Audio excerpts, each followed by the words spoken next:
Hello, and sadly, I have to welcome you to the last of our short films, but you can always go back to the beginning and start again, which I would recommend. It's been my pleasure to host Michael Peppard and Roger Wagner. Michael, this is an opportunity for you to do a completely shameless plug. Your book, would you show us your book? And on screen will be a link if you're interested. Here's Michael's book. Sure. Here's the book, The World's Oldest Church, Bible, Art, and Ritual at Dura Europos, Syria. Can you see that well? Yeah, that's good. Up a bit, up a Okay. bit. We can see some of Up the a bit. beautiful There we picture go. as well. There There we we go. go. There we go. Thank you And very much. it's available for purchase anywhere books are sold. But I also had a great desire that those of Syrian cultural heritage would be able to access the book to read about their heritage. And so, with Yale University Press's coordination, it was made open access through a grant program. So it is freely downloadable for anyone on earth if you want a digital copy. That's a fantastic thing and a really wonderful gift to those lovely people as well. Roger, we should come to you as well for a shameless plug. Obviously, we've been including in this wonderful session your poems. So show us your book as well. So my book is The Nearer You Stand, Poems and Images, and at the center of which is this long sequence of poems, 7 songs for Isseos, that which we'll hear the last of that sequence today. And as with Michael's, you can get this wherever, on Amazon or wherever. But you can also, if you want a signed copy, you can get that from my website, and so you can that link is below as well. Thank you both.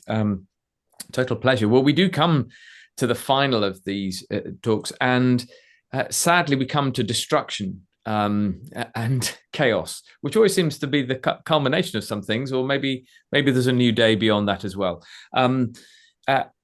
But we do need to talk about the destruction of Dura Europos, but also, of course, why it became so preserved. And it has this extraordinary military link, not simply at the time that we've been talking, around 256, but actually it's had a military link throughout history. Michael, take us through some of these things. What's the conflict that brings the destruction or perhaps the preservation of this particular world's oldest church? Well, Dura Europos has always been associated with the military. The word Dura in Semitic languages means fortress, and it was a military outpost seemingly for its entire existence, perched as it is on the Euphrates cliff. And the Euphrates was always a traditional boundary between Roman and Persian forces, kind of eastern edge of the Roman Empire and the western edge of Sasanian or Parthian or Persian empires.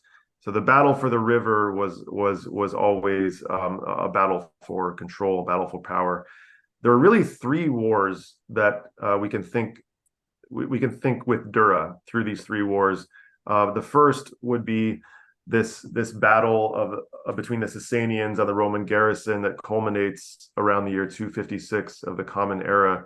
The second of which is World War I, after which French and British soldiers are patrolling what comes to be Syria and Iraq in modern borders, and trying to control the aftermath of that war and draw these geopolitical lines in the sand. And then the third is the Syrian civil war in 2013 and beyond, in which the so-called Islamic State ends up doing a fair amount of looting, a tragic amount of looting, I should say, to what remained there in Dura. So it's always had this militaristic history, and that leads to a militaristic imagination as well, which comes out especially in the David and Goliath image in the baptistry. During that siege that ended in 256, inside the city walls, we have probably a third of the town is associated with the military in some way, a Roman military camp on the northern edge. We know that we have a mixed Palmyrene cohort, which is fascinating. So soldiers from nearby Palmyra in Syria who are blended in with the Roman soldiers, and we have shockingly more evidence about them than we have about most of the Roman military and the rest of the empire, because so much was preserved at Dura, papyri and records and inscriptions and artwork and everything like that. And so we know quite a bit about their calendar and their festivals and their their names. One of the names recorded in the military records from the town is Proclus, which is also the same name that is above the dedication of the David and Goliath image. Now, is that Latin Roman name Proclus the exact same Proclus? We can't know that for sure, but it's the kind of connection that in my book I wanted to think with, and that I think also Roger thinks with in his poetry. Now, one last piece to say here is about the city wall, that when they saw the Sasanian siege camp out there, which is the siege camp was larger than Dura, right? So you're looking at this massive force that is waiting outside for you, either waiting for you to perish from starvation or waiting for the right time to attack.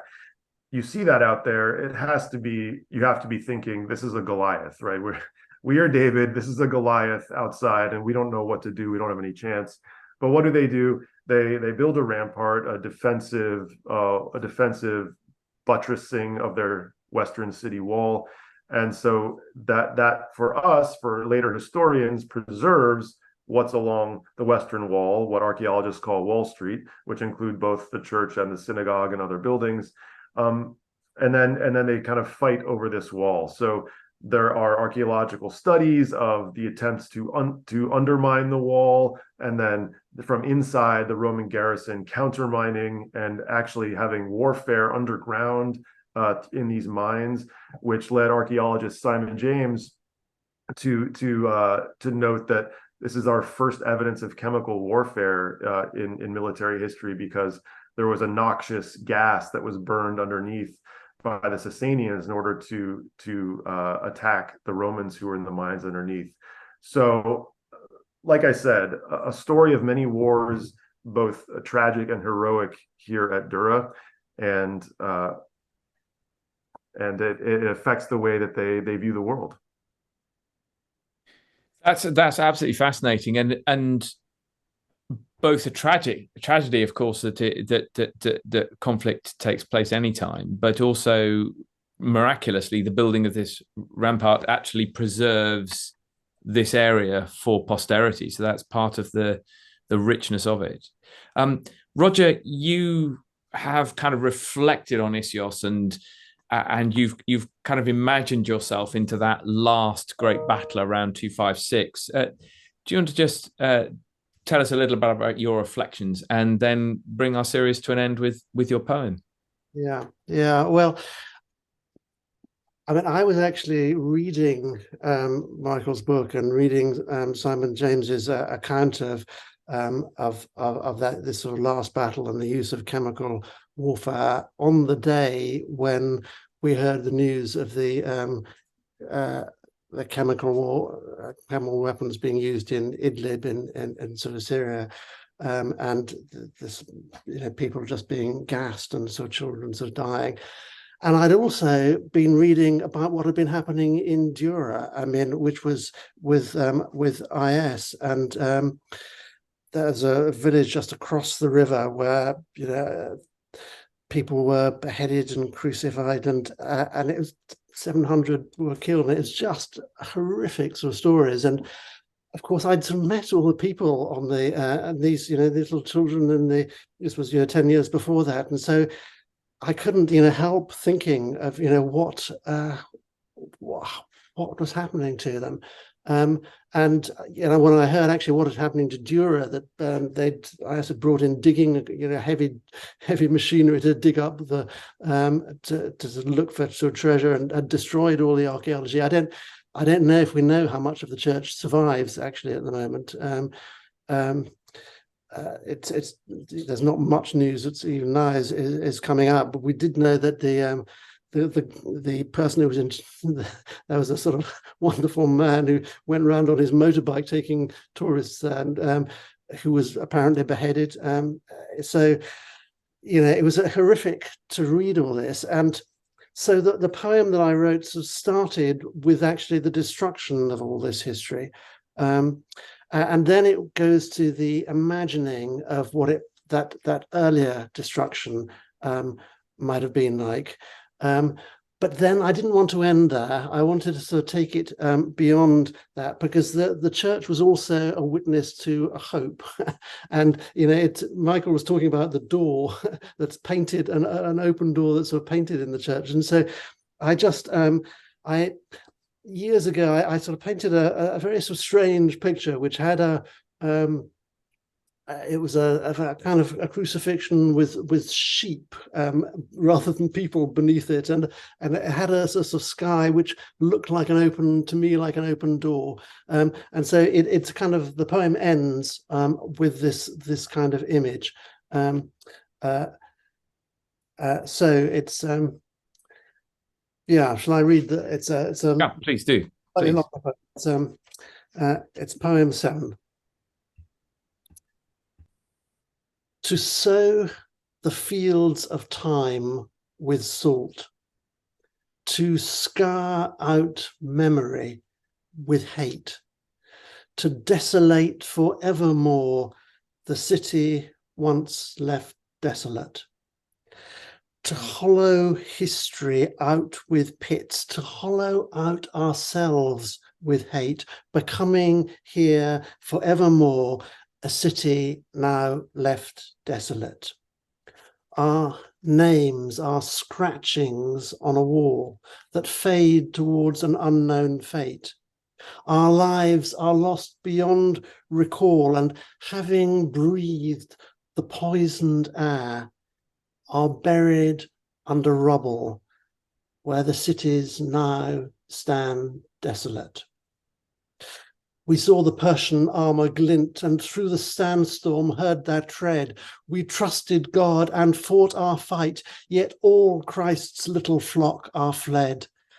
Goliath played a dirty trick, and Proclus breathed the poisoned air, and when they sprang from their foul pit, Philetos fell into their snare. Kind Hera carried off in chains to Ctesiphon, thrown in a cart, wished she herself had known death's pains, wished she had died upon that wall, where Isseos was the last to fall, a Persian javelin through his heart. A door stands open in the sky. The shepherd struck will draw the sheep, and from that blue eternity white doves will fly out from the east.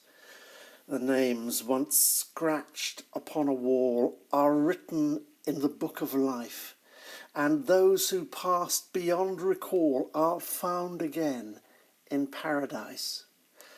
As all the flocks are gathered here, a cross becomes a tree of life, and Isseos, freed from his last fear, and breathing with the Spirit's breath, and having passed with Christ through death, is found again in paradise. That's a wonderful place to leave this series, and I do want to thank you both for taking me on what I've enjoyed as this extraordinary journey through the world's oldest church, and imagining those people who in faith stepped through it and beyond. That's a wonderful story. Michael, Roger, thank you so very much. Thank you. Thank you for the invitation. And that final poem is my favorite one. So very moved to hear you read it just now. Thank you. Well, thank you so much, Michael, for your book, which was the inspiration for it. So